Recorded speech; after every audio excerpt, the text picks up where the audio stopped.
Just seconds before landing, a plane suddenly changes direction, and the tragedy that follows casts a shadow over the skies. August 23, 2000, an Airbus A320 operated by Gulf Air was on a scheduled flight from Cairo to Bahrain. But this flight would be etched in history with sorrow. After aborting the landing, the pilots attempted to climb again, but lost their bearings in the sky. Within minutes, the plane crashed into shallow waters just 2 kilometers from Bahrain Airport. The crash claimed the lives of 143 people and became the deadliest aviation accident in the country's history. So what was the truth behind this tragedy? Why couldn't an experienced crew follow standard procedures?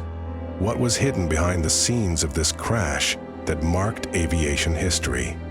Today, we're diving into the dramatic end of Gulf Air Flight 72 and examining the critical errors behind it.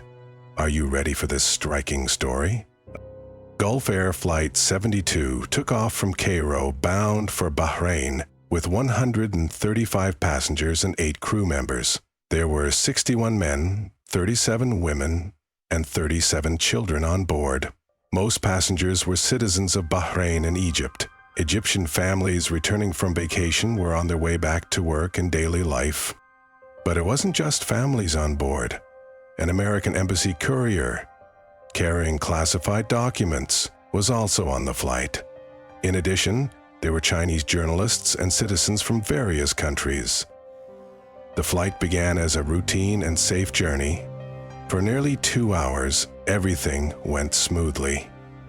But as the plane approached Bahrain, things started to go wrong.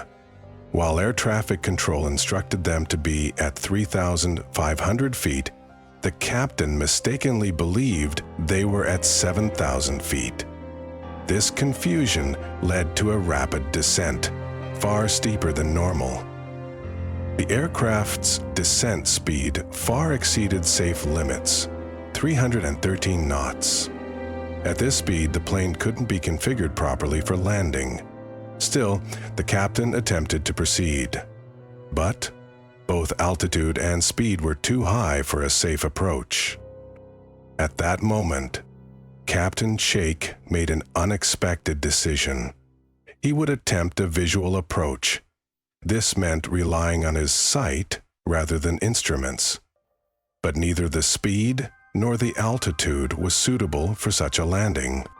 To recover, the captain tried to realign with the runway by performing a 360-degree turn. However, during the maneuver, the aircraft lost stability. Passengers were jolted in the cabin, and G-forces fluctuated. When the turn was completed, the runway wasn't in sight, and the captain realized they had only turned 270 degrees. "We missed the runway," he said, but it was already too late. As a last resort, the captain initiated a go-around procedure. The aircraft began to climb again, but now another danger emerged. The speed was too high. A master caution alert sounded. "You're too fast. Flaps may be damaged." At this critical moment, the ground proximity warning system activated. "Sink rake. Pull up. Pull up." The cockpit echoed with alarms, but the captain was still struggling with the flaps. And at exactly 19:30, the aircraft plunged into the sea nose serve at 280 knots. The lives of 143 people ended within minutes. Post-crash search and rescue operations. Immediately after the tragic crash on August 23rd, the Bahraini government quickly dispatched Coast Guard and civil defense personnel to the site. Assistance was requested from the U.S. Navy's 5th Fleet, stationed in Manama. The U.S. Navy deployed the USNS Catawba support ship, along with a team of divers and 100 sailors from the aircraft carrier USS George Washington, joined the rescue mission. A request for Canadian military assistance was later withdrawn. Wreckage was found about 5 kilometers offshore, in waters between 1.8 and 2.7 meters deep. Over 50 bodies were recovered and transported to Salmania Hospital. The area around Manama Airport was sealed off for security, support, and crisis management for families. Crisis centers were established in both Manama and Cairo. Accommodation and trauma counseling were provided at the Gulf Hotel in Bahrain. At a family assistance center, victims' names were read aloud, and relatives were taken into private rooms for identification. Due to intense emotional reactions, medical personnel and ambulances were kept on standby. Bahraini Emir Hamad bin Isa Khalifa declared 3 days of national mourning. A state funeral was held at Al-Fateh Mosque in Manama on August 25th, attended by senior Bahraini officials and thousands of citizens. Prayers were also held in Egypt, and officials offered support to bereaved families. Palestinian President Yasser Arafat sent a message of condolence, and similar gestures came from Iran and Qatar. Compensation and aid. In the days following the crash, all passengers and crew were recovered. The flight data recorders were retrieved intact. The U.S. Navy confirmed that the classified package being transported was also recovered. Gulf Air offered $125,000, 0 cents in compensation for each adult passenger and $80,000, 0 cents for children. Some families found the amounts insufficient, and 3 years later a settlement was reached out of court. Investigation process. International involvement and preliminary findings. The investigation, led by Bahrain, included the U.S. National Transportation Safety Board, NTSB, with experts from France, Egypt, and Oman. A team of 20 investigators participated. Bahrain's television initially speculated engine fire, but officials dismissed this as rumor. Flight data revealed the pilots made no distress calls. Final moments of the flight. Radar and cockpit data showed that the plane approached from too high an altitude and at excessive speed, 313 knots, compared to the ideal landing speed of 136 knots. This required a go-around.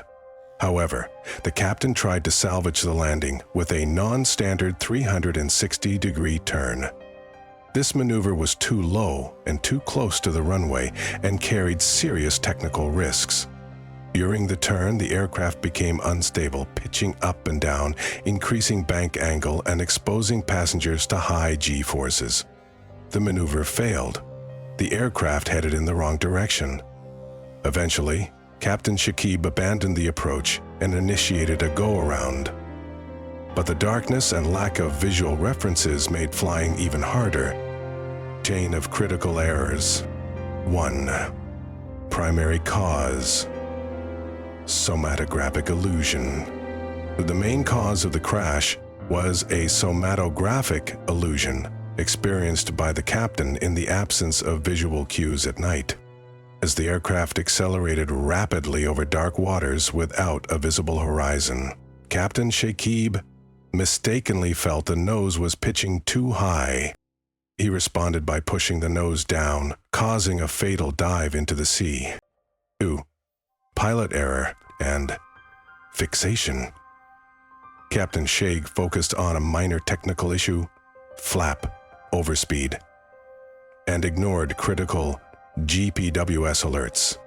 His behavior matched classic symptoms of task fixation and tunnel vision under stress.